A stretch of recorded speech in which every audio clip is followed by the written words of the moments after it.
Narsisus adalah pemuda tertampan di seluruh Yunani, namun hatinya sangat sombong. Seorang perihutan bernama Echo sangat mencintainya, tapi Narsisus menolaknya dengan kejam.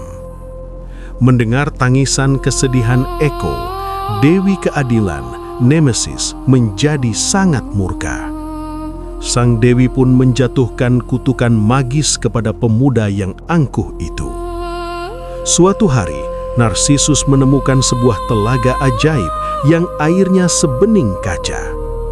Kutukan bekerja, ia seketika jatuh cinta pada pantulan wajahnya sendiri.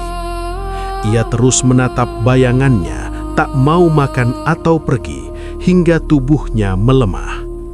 Hingga akhirnya ia lenyap, dan di tempat itu tumbuhlah sekuntum bunga narsisus yang indah.